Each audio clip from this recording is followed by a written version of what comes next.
Welcome to the Low Carb MD podcast. No one is beyond help. No one is beyond hope.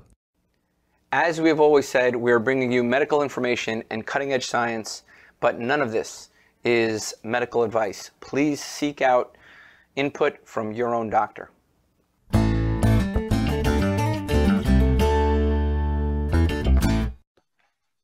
Hello and welcome to the Low Carb MD podcast. Today I'm joined by Kristen Bear, my partner here in crime. Kristen, how you doing? Good. How are you doing, Brian? Good. It's great to be here early Monday morning, ready to get up and running. We have a great guest and I'm going to learn a lot, so I'm excited.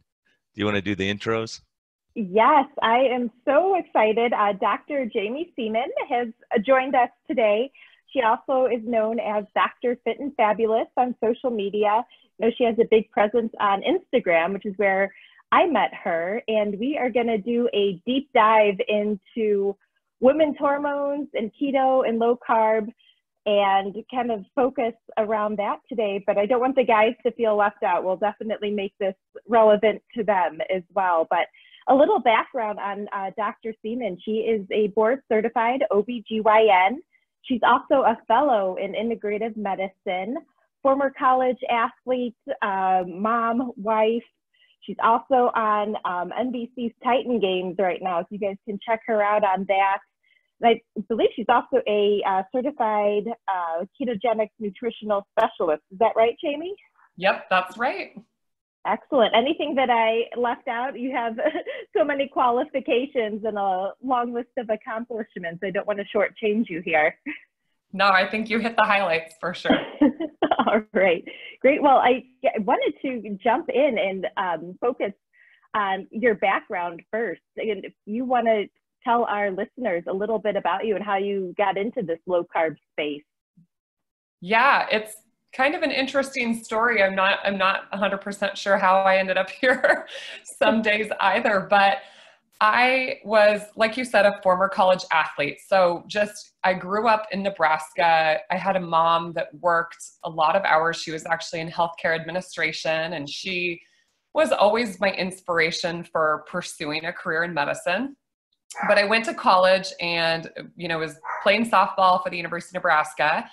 And just like any, young kid, I didn't have the greatest diet. I was eating a lot of fast food and hamburger helper and rice-a-roni and, no fault to my parents. We just lived a crazy life with busy kids and activities. And I went to college. And when I went to college, I pursued a degree in nutrition and exercise science, which is a little bit different than most people that enter medicine that maybe have a biochemistry or biology, some sort of basic science degree.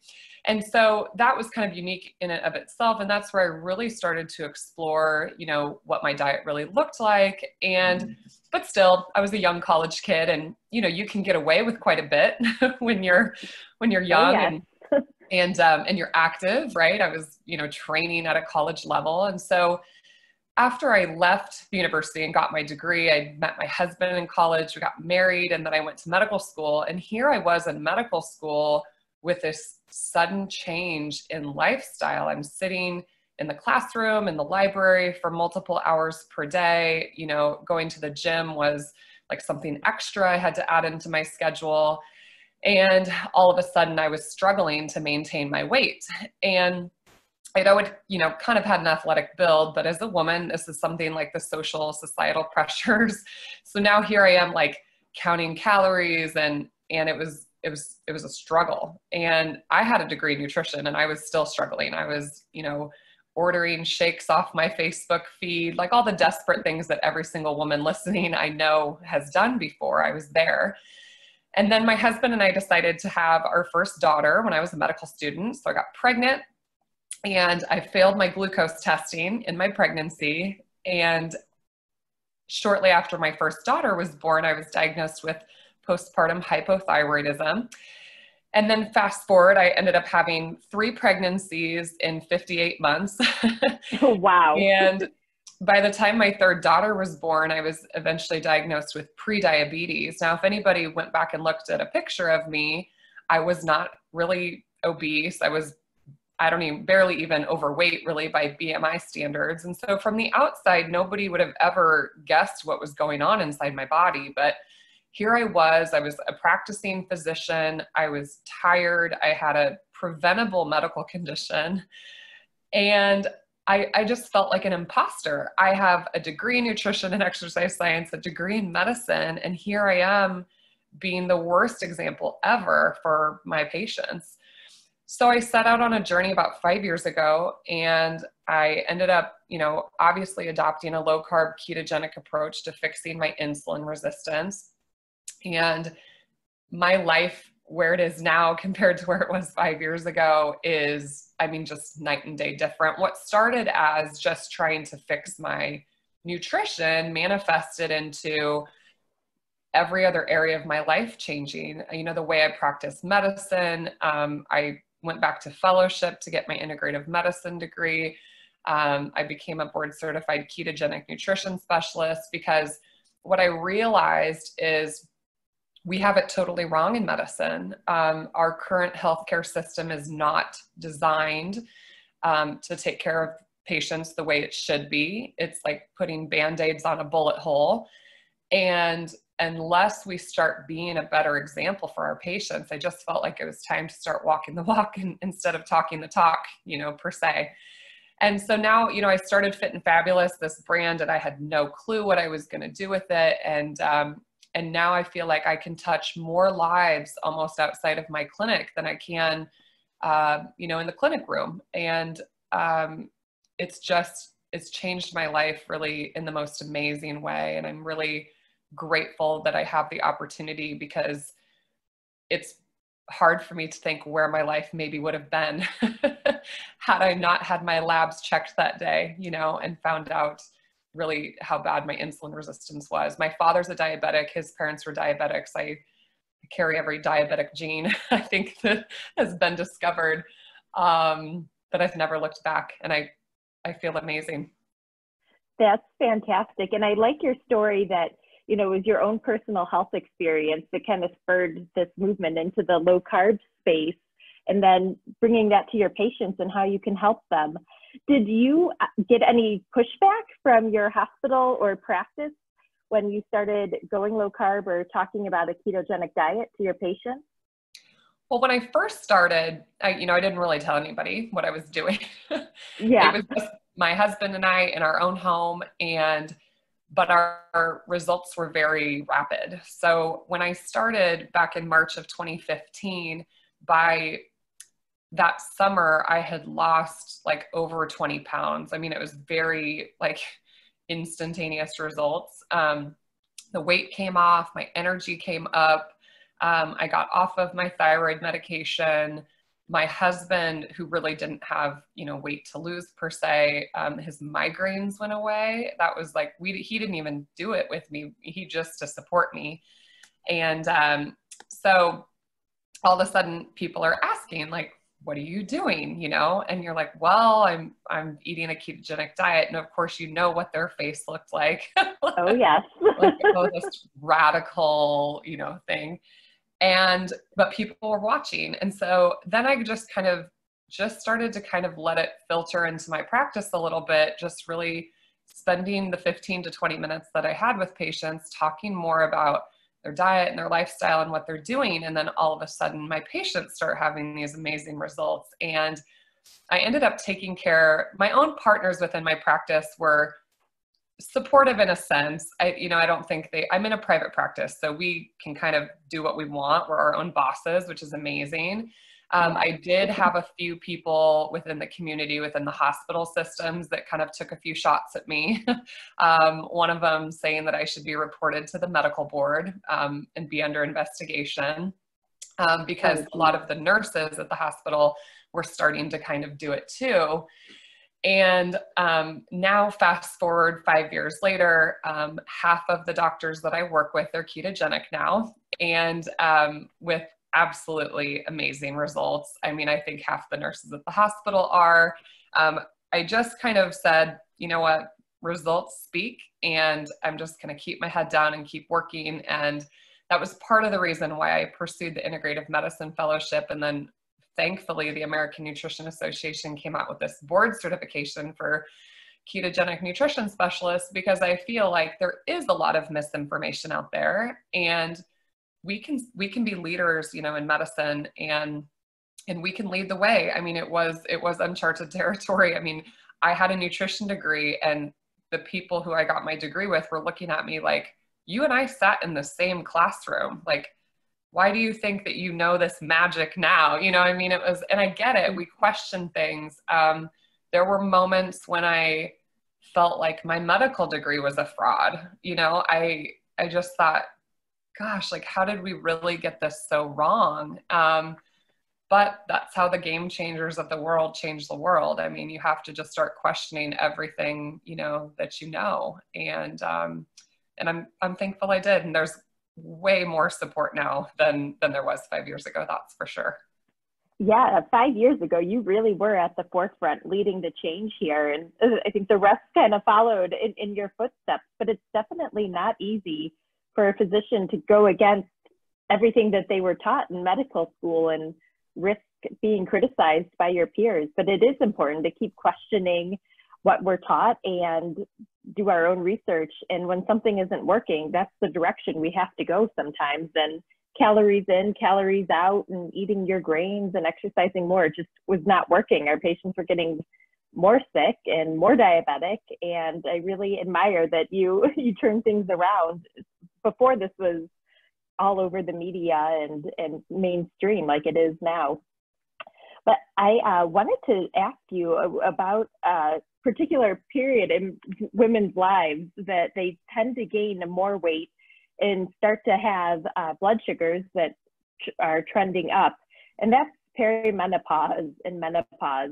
Say a good portion of our patients in our medical weight loss program are women in their upper 40s and 50s who, for the first time in their lives, are now struggling with weight gain and fatigue and really having a hard time adjusting to the hormonal changes. And some of them are very resistant to low carb and ketogenic diets. Could you tell us a little bit about your experience using keto in this demographic?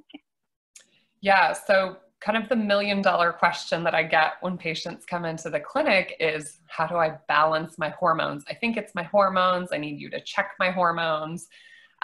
They feel like it's like, you know, catching like COVID at the mall, right? It's like this disease that you pick up somewhere and it messes with your hormones. But what I really try to do for these women is education. So, you know, what happens in a woman's lifetime is we go through puberty, we go through our years of fertility, and then we go through perimenopause, which I basically like to call reverse puberty because it's all those crazy changes you went through as an adolescent, but basically in reverse order. And this is a very chaotic time when we're looking at hormones. But I think if women kind of understand what's going on and understand that they do have some control, I say control the controllables,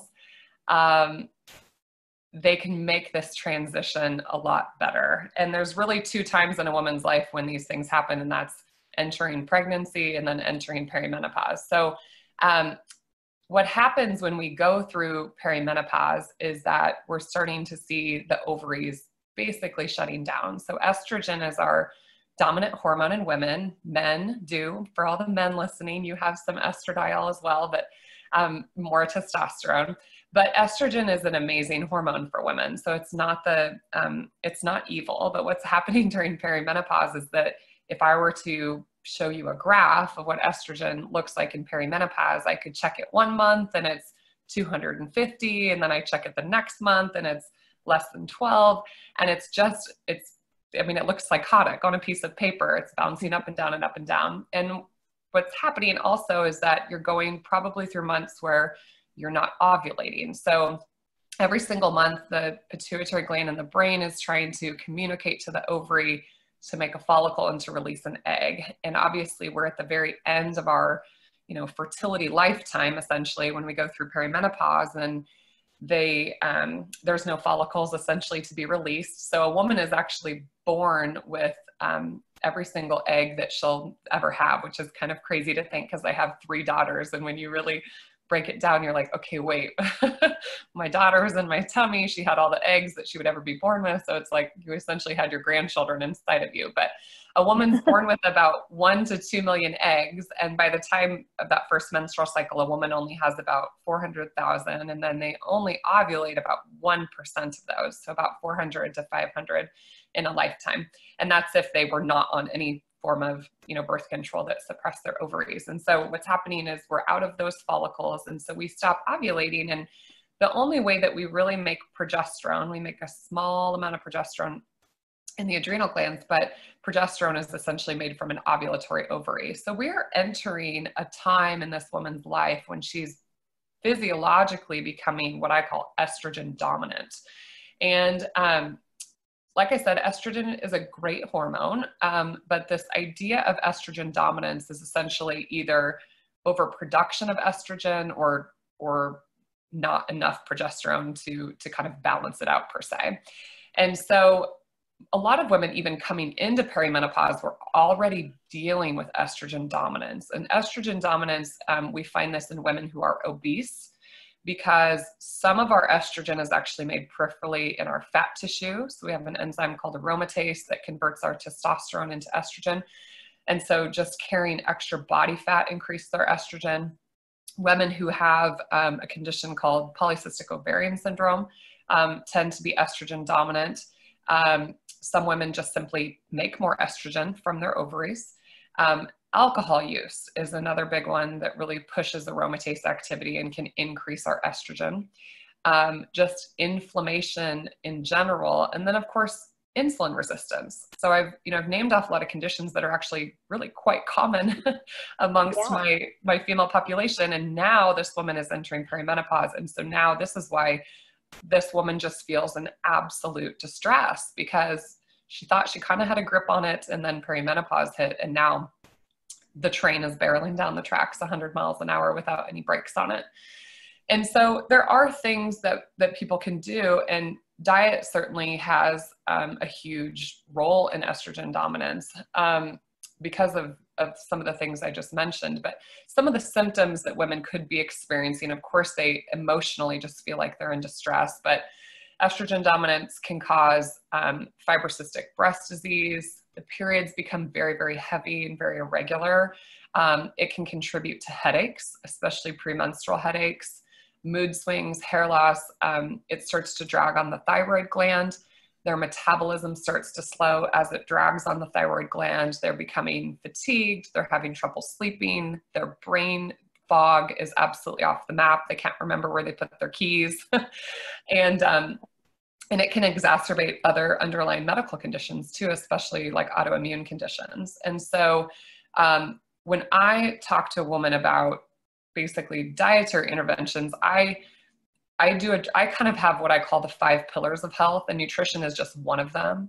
So the other ones are exercise, sleep, stress, and environment. But I just want to talk a little bit about nutrition for a minute. So dietary interventions, certainly with this idea of insulin resistance, the ketogenic and low carb diet is absolutely an amazing intervention for a lot of these women.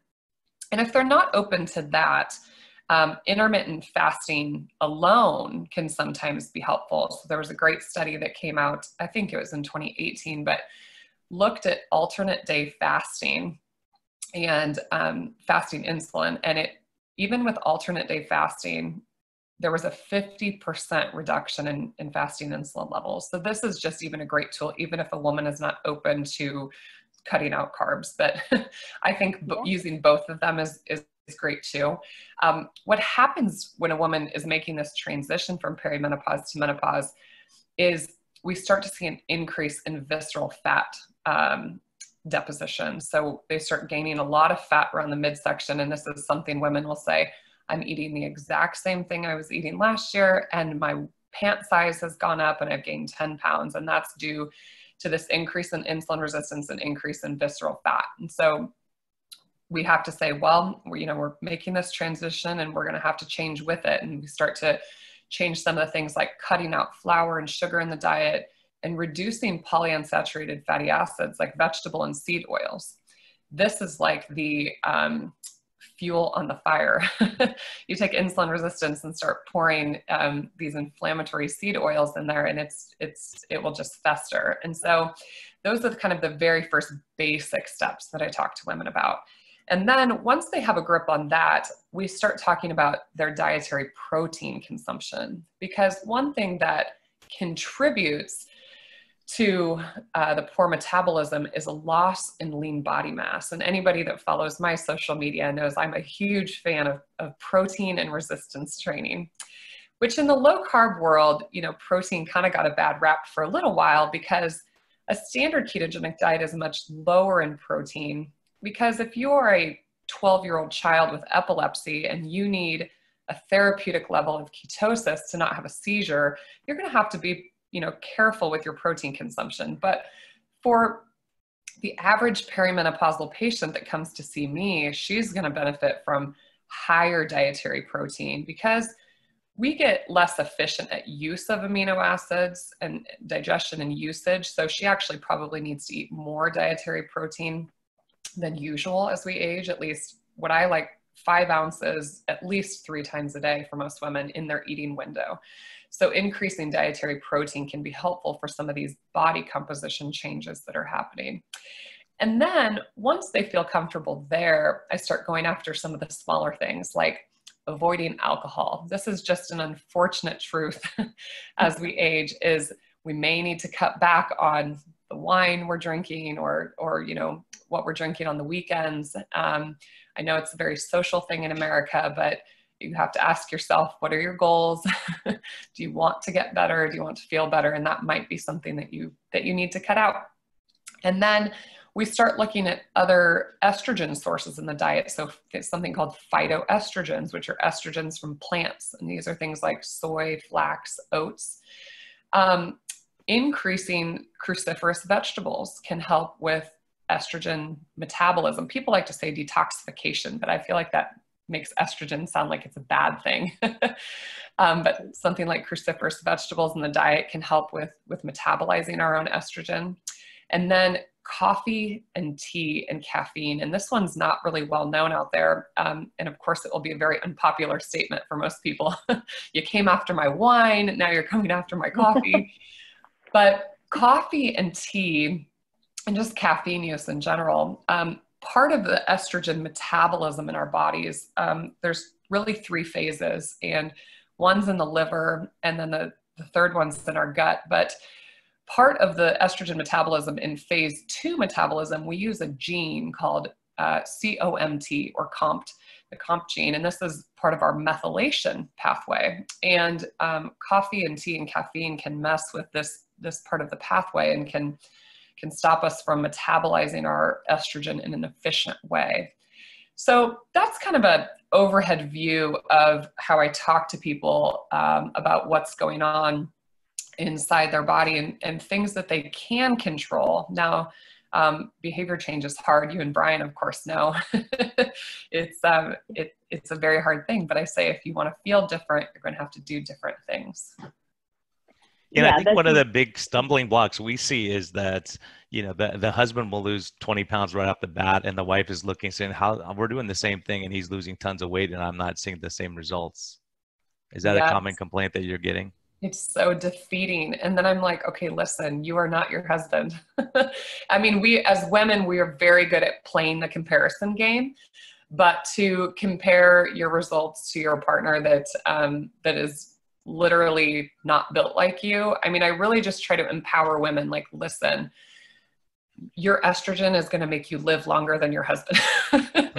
Like, estrogen is a great thing. We are just like taught as women to hate our bodies, and this comparison game can really be the thief of a lot of joy and satisfaction for women.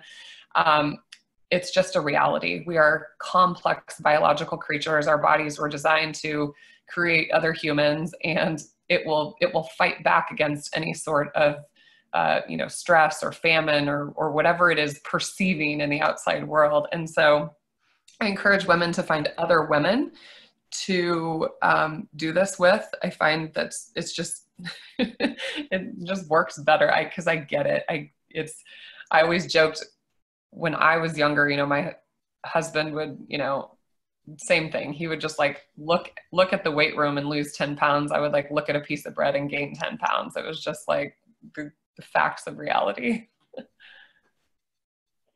Yeah, it's definitely a source of frustration for a lot of women to see their spouse have all the success right off the bat. And we counsel them, you just gotta trust the process and have a little patience, and the weight will come off. But I like how your approach is to find other women to do this with. I think that's very important, and stop comparing yourself to the opposite gender. Kind of going earlier into the woman's life, we're seeing ketogenic diets and intermittent fasting being used a lot for polycystic ovarian syndrome and addressing the root cause of insulin resistance. And kind of on the opposite end of the spectrum there, I've seen a few patients who have had great success in using a ketogenic diet and intermittent fasting.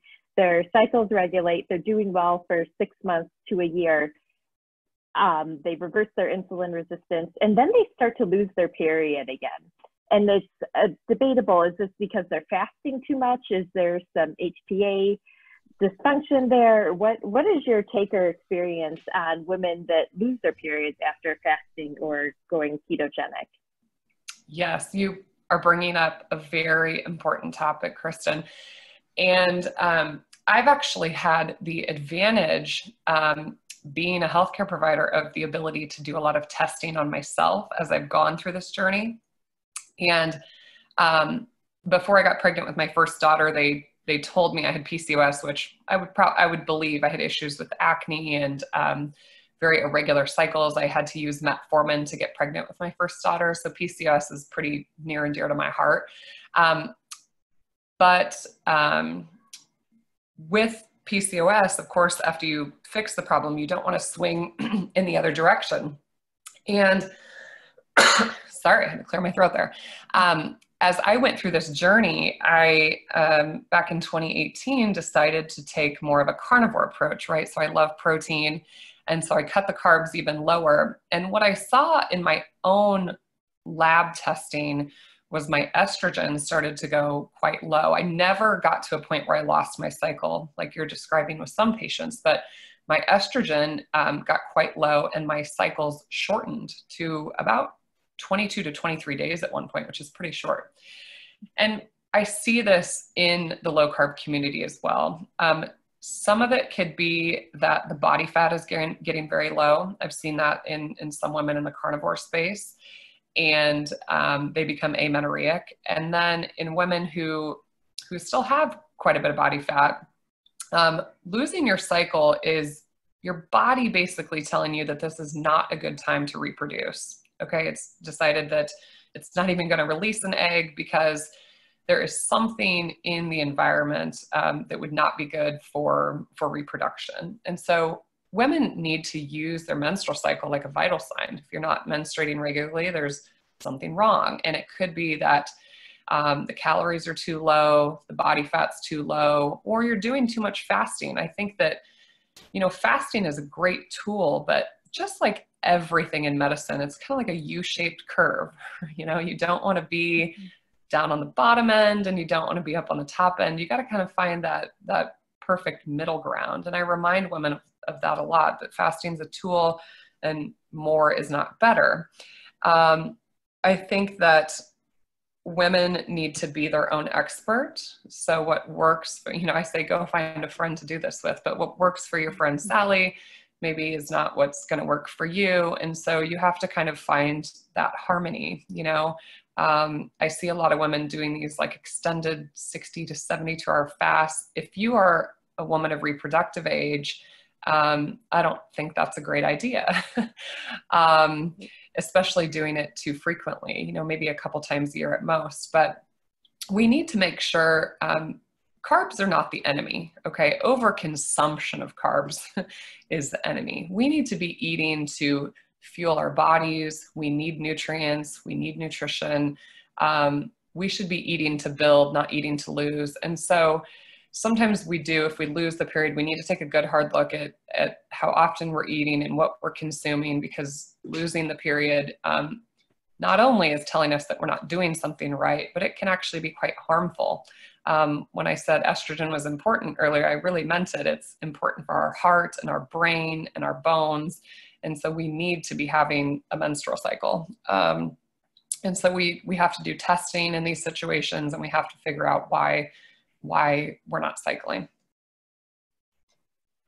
Great. Yeah, that's a good point. And we have such a great tool in the ketogenic diet for addressing PCOS, but like you said, it's a bell-shaped curve, and too much of a good thing can become a bad thing in terms of fasting. And one more thing, Kristen, on that is that in traditional medicine, OBGYN world, these patients, what would happen is they would just get put on a birth control pill most of the times in these situations. And for anybody listening, that is not bringing your period back. The menstrual cycle that you have on a birth control pill is not a menstrual cycle. It's simply a withdrawal bleed. So manufacturers in the pharmaceutical industry made birth control pills come in these cute little packs that look like they have all the days of the month in them. And then you have your period, and it just makes you feel like more normal. Because for some women, it is important that they, have a period every month. It just makes them feel like their body is doing what it's supposed to do. But that is not a menstrual cycle. That's a medically induced bleed. And that's a huge misconception for women, because what happens is they come off of these pills eventually, usually wanting to get pregnant, and we never fixed the problem that they had 8 years ago. And we've now worsened it, because birth control pills are actually pretty good at depleting the body of B vitamins, zinc, selenium, magnesium.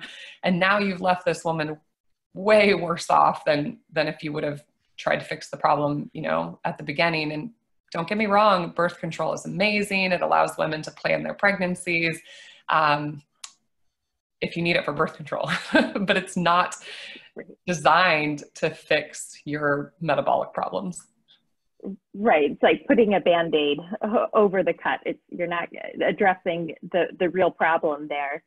And kind of funneling on that, we have a patient, or you have a patient who had PCOS. We addressed their insulin resistance through a low carb diet, and suddenly they find themselves pregnant, which is not uncommon after going to a low carbohydrate diet. What are your thoughts on staying low carb, or even being completely in nutritional ketosis during a pregnancy? Yeah, great question. And I've had this happen as I started using this a lot more in my practice. We've had some surprise pregnancies. I even had a woman in her 40s who accidentally had a pregnancy. So prenatal nutrition is super important. Prenatal nutrition determines not only outcomes for maternal health, but for fetal health as well.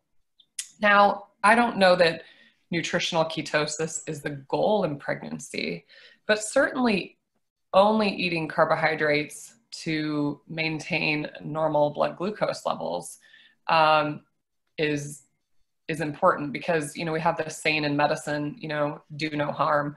And telling a woman that she must eat at least 175 or more carbs in pregnancy, especially for anybody that was insulin resistant, that could be harmful. It's quite possible. And so this has to be a very individualized approach for these women.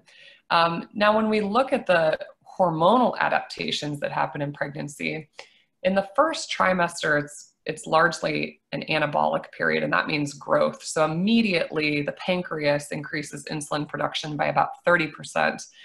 And there's a lower threshold for glucose-stimulated insulin production. So in the first trimester, there is more insulin sensitivity. And for most women, if anybody's known any woman in the first trimester of pregnancy, it's like survival. Because of this increase in insulin, the blood sugars are bouncing all around. They're battling nausea and possibly vomiting. And so even my most low carb or even carnivorous women, actually have a lot of food aversions and have a really, really tough time in the first trimester staying low carb, and that's okay. In the first trimester, it can be kind of a survival period. But then when we get into the second and the third trimester, it's largely catabolic, and we see a major decrease in insulin sensitivity. And this is when it becomes very important to individualize carbohydrate consumption for these women. And this is normal physiologic adaptations. The body is decreasing insulin sensitivity, and it's actually increasing leptin, and we become resistant to both of them. And that's so that the mom is hungry all the time, so that she makes sure that there's always fatty acids and glucose available to this growing baby. But unfortunately, it can wreak havoc on the mom's health if we're over consuming fat and carbs in this time in pregnancy. And this is why we test for gestational diabetes at about 28 weeks in the pregnancy. And when we look at the data on fat and protein and carb recommendations in pregnancy, the Institute of Medicine back in 2002 actually came out and said that there really is the lower limit of dietary carbs that's compatible with life is 0, as long as you consume adequate fat and protein. But of course, everybody's really afraid to make recommendations to pregnant patients. It's, unethical to do a lot of studies in pregnant patients when you don't know if it could be inducing harm in the fetus. And so it's scary for anybody to tell them to eat less than 175 carbs, which is the recommendation from the Institute of Medicine. But when we look at, where did that math come from? How do we come up with that number? Basically, they took the, obligatory use of a baby, which is, the baby's brain, maybe 20 to 25 grams per day. And then the obligatory use of the mom's brain, and then the fact that she's pregnant, and then 2 standard deviations. And then of course they rounded up. That's basically kind of a ballpark of the math of where that number came from. Like I said, this is very individualized. I have low carb patients, and what we do is I put glucose monitors on my patients, and we eat carbs to a level that gives them normal glycemia, because we know that not only hyperglycemia, but hyperinsulinemia in pregnancy is harmful. When you look at the studies on preeclampsia, and when you look at one of the largest trials called the HAPO trial, it basically showed that it's a linear relationship. The higher the blood sugars, the more insulin there is, the bigger babies there are. Those babies go on to have higher lifetime risk of obesity and diabetes.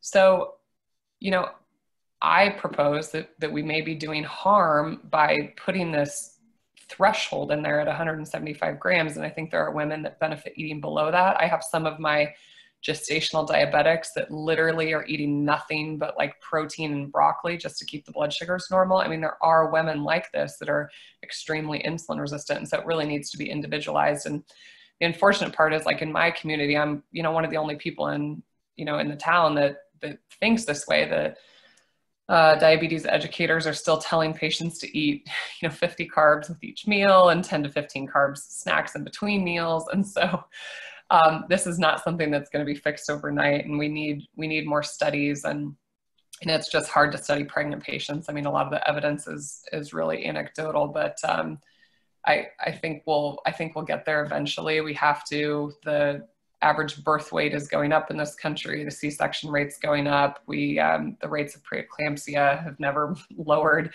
So we'll get there, but it's certainly a super controversial area, that's for sure, Kristen. Yeah, and I know Dr. Robert Cyrus, his wife is currently pregnant, and they're doing pretty much a carnivore approach, which I think is fantastic. And they're documenting everything and have their YouTube channel, but it's risky, right? It's seen as very controversial. I know they're getting some pushback for it because we don't have the study. So I admire their courage to make this public and let us kind of follow on their journey of being carnivore through pregnancy. And then the next step, breastfeeding. Have you seen any problems with women and milk production when their carbohydrates are low postpartum? So, well, really 2 things. If the woman has been moderating carb consumption in the pregnancy, and now she's transitioning to the postpartum period, into breastfeeding. These women really transition seamlessly. They have no issues at all. The patient that I get cautious about is the one who ate crazy during her pregnancy, and now she's postpartum and she wants to lose the postpartum weight. And so her friend down the street told her she should start doing keto. And it's not that a low carb diet and breastfeeding can't be done together, but the problem is that when you first start reducing dietary carbs and you drive that insulin pretty low, we can see a lot of electrolyte abnormalities. It's possible that she may just ad lib be reducing her calorie intake, and these things could be harmful to her milk supply, could cause a lot of electrolyte disturbances. And so we just have to be really cautious in the postpartum period about transitioning things, kind of slow. But breastfed babies are basically, they're in ketosis. They're using ketone bodies for myelination of their brain. It is a very normal physiologic state. And then when that breastfed baby turns about 6 months, and the recommendation is to start feeding them rice cereal and oatmeal, then they become a toddler and they go on the goldfish diet. These kids are basically kicked out of ketosis permanently for the rest of their lives. So no, when you look at what should a woman who's breastfeeding be eating? We need actually more calories breastfeeding than we do in pregnancy. So in pregnancy, maybe an extra 150 calories per day. In a breastfeeding woman, almost 500 extra calories per day. So breastfeeding women need to be getting enough nutrition, and they need to be getting lots of protein, lots of, good fats, choline, eggs, organ meats are great. Fruits and vegetables are perfectly fine, but do you need carbs to make breast milk? There certainly is glucose in the breast milk, but no, you don't. And we know that even women in famished countries make, adequate milk for their babies. We've talked about how pregnancy basically will take everything it needs from your body to keep that baby growing and thriving. So no, it's perfectly safe. I have lots of women who tell me that they see an increase in supply, which when you brought up PCOS earlier, PCOS women are actually probably due to abnormal breast development. They're usually really poor milk producers. And so this is actually a good approach for a lot of women at keeping an adequate supply for their baby. And it's perfectly safe. But I don't think, once again, like I said, in pregnancy, I don't think nutritional ketosis is the goal. I think, getting adequate nutrients and really your carbs only coming from fruits and vegetables and things like that should be more the goal. Great. And Brian, what questions do you have? I feel like I've been dominating this conversation with Jaime. It's such this is great. Valuable information. I'm just listening. It's such an important topic. There's so many questions that come up that, a lot of us don't have as much experience in. So I think it's great to learn from the experts and kind of figure out, okay, one of the things that actually just came up, I was doing a question and answer last night for Fat Fiction movie with Brett Scher and a bunch of other people were there. And, a lot of women are concerned about thyroid issues with a ketogenic diet or a low carb. Have you noticed any? Because sometimes we see the numbers changing a bit, but physiologically, we're not seeing a huge change in thyroid function. Yeah.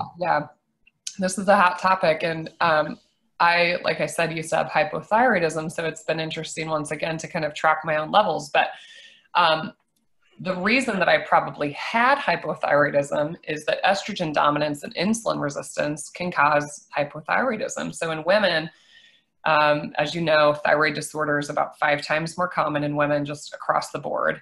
Now, dieting in general, caloric restriction will decrease your thyroid function. This is a normal physiologic adaptation. The body perceives that there's less food and nutrients in the environment.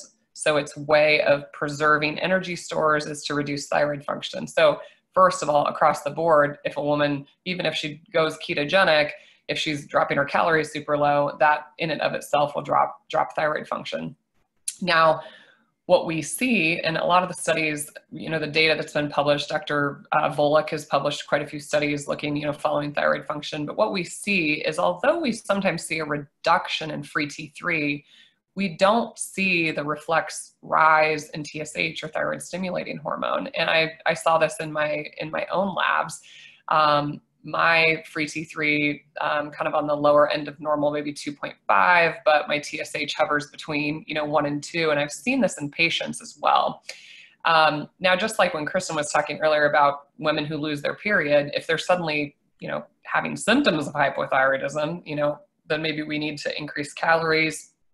Maybe we need to add some whole food carbs like squash or sweet potatoes or something in there and follow it. But it's nothing that I make a knee-jerk reaction about when we're first starting, because a lot of these women are losing weight. But I find that once you fix the metabolic issues, that the thyroid really kind of sorts itself out. And one of the leading theories is that, like we see an increase in insulin sensitivity, we're just seeing an increase in thyroid sensitivity. The body is becoming more efficient, essentially, at using what it has. And I clinically believe that, because like I said, I follow these levels in patients and they don't have any symptoms of hypothyroidism, and their TSH typically remains relatively stable, even if the free T3 goes down a little bit. So I have not seen any issues in thyroid other than a woman who drops the body fat too low, or she's doing too much fasting, or too low of restriction and things. And that's just like we talked about, it's a U-shaped curve. There's extremes of all forms of dieting. And, the other thing I wanted to bring up, you're a perfect example of insulin resistance in someone who's not morbidly obese. I just met someone this weekend that was a professional volleyball player, and she gained a little bit of weight, but she's pre-diabetic already, and she has muscle mass, big shoulders, and looks, if you just looked at her, she looked very fit.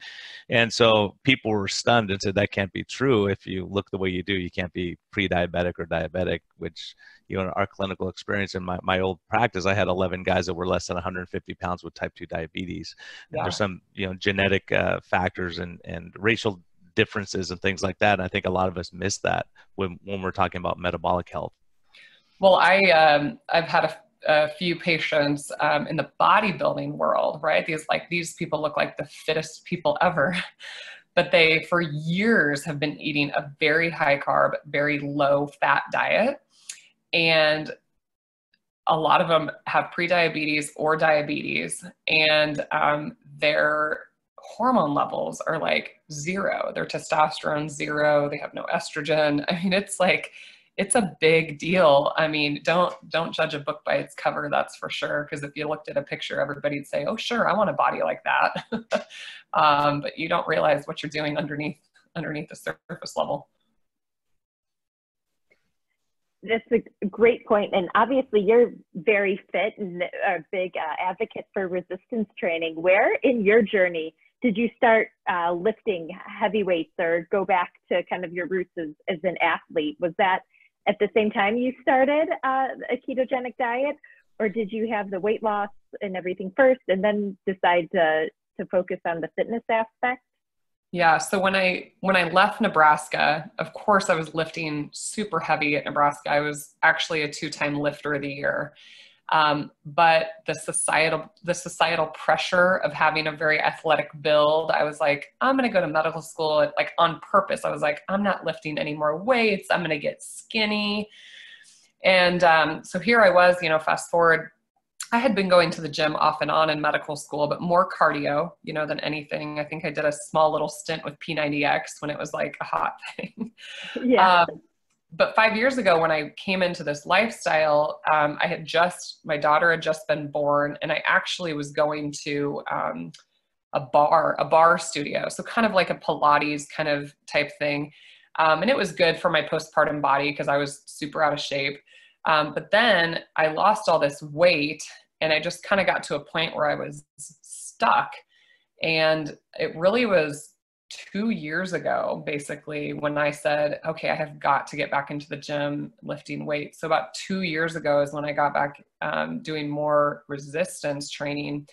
And the body composition changes that happened when I did that were just like off the charts. I thought I had lost all the weight that I could lose, but from the first day I stepped in the gym to do heavy weightlifting, I started tracking body composition with bioelectrical impedance. And basically in 365 days, I lost 27 additional pounds of body fat and put on 9 pounds of muscle. And the trainers at the gym basically made fun of my diet from day one. They were like, you don't know what you're doing. You're not going to be able to, you're going to lose all your muscle. And so it was just great, like sending them pictures of my body scans as I was doing them, just like sitting back laughing. Yeah, it was incredible. And it's something that's just underutilized. Women we're afraid of the weights. We don't want to look big. We don't want to, look manly. And I get it because I came from that mindset. It's very genetic really for most women. I mean, how, your propensity to put on lean body mass, but, I tell people, listen, your brain has to tell your bicep that you still need it or it's going to go away. And, I just encourage women, if you want more bang for your buck, if you're going to go spend 30 minutes at the gym, resistance training is going to get you a lot further than cardio. Yeah, that's important. And also looking at body composition too, right? Over time, because sometimes you could be putting a bunch of muscle mass on and not losing that much weight. And if we're just focused on the weight and not looking at metabolic health, like insulin levels, triglycerides, HDL, all those other factors, A1C, we may miss the boat. So some people just give up because they say they're not having results when their body is actually in the process of changing. Yeah, 100%. Well, this is great, Jaime. Thank you so much for coming on and letting us pick your brain here and getting all your expertise. How can people find you? People can find me. I'm pretty active on social media on Instagram, Dr. Fit and Fabulous on both Facebook and Instagram. I have a website too, drfitandfabulous.com. I try to link podcasts and things I've been on. Of course, speaking engagements for 2020 are like on COVID purgatory. Yeah. So hopefully I'll be back out there in the next year. And I love connecting with people and hearing their stories. And it's pretty amazing what happens when patients really get empowered to take their own health into their own hands. Definitely. And another thing that has been put on hold because I think we lost connection. Are you still there? Oh, she's paused. I think she's paused for me. I hear her talking next door, but Kristen, I think we paused out. Jack, we're going to redo that. Ask one more time, Kristen. I got cut off. Oh, okay. So speaking of COVID, Mrs. Nebraska has been put on hold too, unfortunately, for which you're a candidate for. Any updates on when we can expect to see you on stage? Yes, I am running for Mrs. Nebraska. It's been pushed back to August 23rd. So, and it sounds like it's going to happen. Nebraska has done amazing with COVID. Our numbers are coming down. And I think that we'll be able to take the stage on August 23rd. And I appreciate everyone's love and support. Of course, if it goes well, Mrs. America will be sometime in October in Las Vegas. Oh, excellent. We'll be cheering you on. I can't wait to see how that goes. I think you're going to crush the competition there. It's so nice to see a woman who has a successful career, as a wife, as a mom, and doing all this social media work and your own private groups as well. It's just, you're accomplishing so much. I'm glad to see you getting national recognition for it. It's another platform for us to spread this message. And so I'm grateful that I have the opportunity, but I have 3 daughters and I never want them to be faced with the problems I was faced with. And so my really mission over the last 5 years was to just live my life with a little bit of different purpose, and they're watching me every single day and learning from me. So I really do it for them. Oh, that's great. Well, thank you so much again, Jaime, and we will be following you on social media. Thank you so much. Thanks, Kristen. Thanks, Brian. Oh, thanks for coming on. And everyone, thanks for joining us today. This is really important. A lot of people are going to learn, men and women, all of us learn from these things, these hormonal issues and female issues and menopause and how our body physiology works. So I think we're still in the infancy stage of learning all this. So thank you for your expertise, and we'll keep following you and rooting you on. Thanks so much.